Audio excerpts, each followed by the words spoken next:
Welcome back to this series on anger.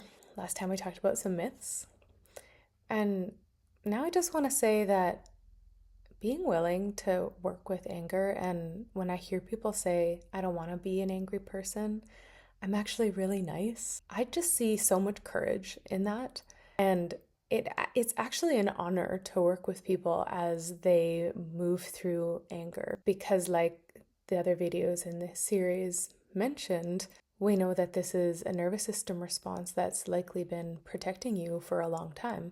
We know that it's not who you are, and we've already separated anger from violence. I want to just talk broadly a little bit about kind of the arc that I see when people choose to work with their anger. And so you might be somebody who just keeps seeing yourself react over and over and over again in ways that you're not proud of. And every time that you do, you feel the guilt and the shame because it didn't feel like a choice. It felt like a blow up or an outburst. It probably felt like something that you didn't really have that much control over.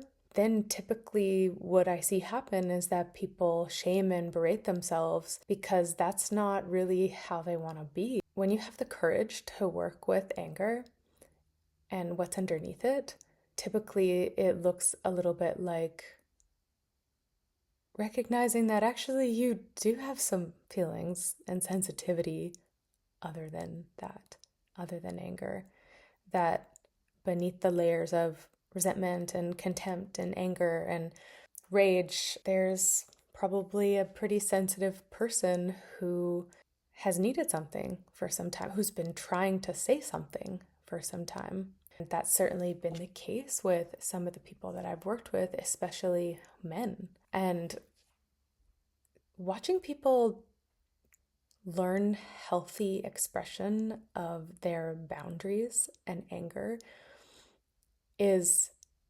really cool to watch because they step into themselves in a way that actually has a lot of confidence and a lot of power behind it. And I haven't seen it where that part of that the angry part has like completely been tossed to the side. It gets a new purpose. It's still there, and he can come out when necessary, when there's something to say, when there's something to protect. But it doesn't come out in the same way as it used to. It doesn't come out with as big of a charge, as much fear, as much pain. It doesn't end in so much guilt or shame afterwards because they can still feel that experience inside themselves. They still know that anger tells them something, but it no longer feels like something that is completely out of control. Now it's something that is an ally to them, that still helps them create space for themselves. It still helps them protect what they care about the most, and it helps them set boundaries in a way that feels so much more in integrity. And you'll be surprised at how other people notice how you react differently now and how you're not as spiky all the time, or you don't react with as much anger, in the sense that you're not violent with your words and your energy. We're not trying to get rid of it, right? It's so cool to see people say, I set this boundary and I set that boundary and I said this thing and it felt so good. And anger and boundaries are really connected to each other. And what I have found in my life is the more that we are able to have boundaries, to know when our boundaries have been crossed and communicate what we need, the less anger really shows up because the boundary is doing the protection and the anger isn't as needed anymore because those parts inside of you who were needing something are now being taken care of by like a mature adult sense of self and integrity in the world.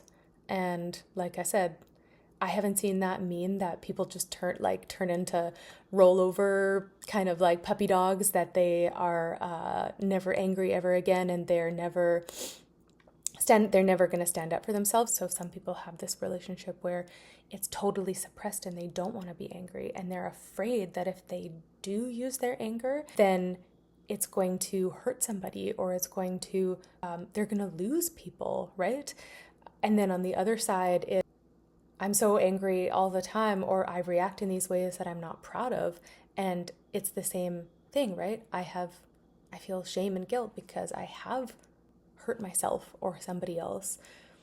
So when you can get into that middle place of still experiencing this nervous system response, because we're never going to not have things happening in our lives in the world, right? We're still going to experience this. But when you know how to work with it and you know what it feels like, and you have a sense of your agency within yourself, you're not a rollover, you're not a puppy dog, you're not a super reactive, self-identified, angry person anymore, but you're a person who has a center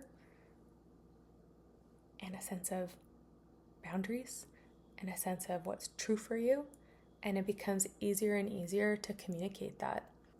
And I hope that for you, because being seen as an angry person, or feeling angry all the time and pressurized inside and frustrated, and like your jaw's always tense and your shoulders are always tight and you're always bracing in some way, and you just walk around like, right? It sucks. It's not fun to feel that way all the time.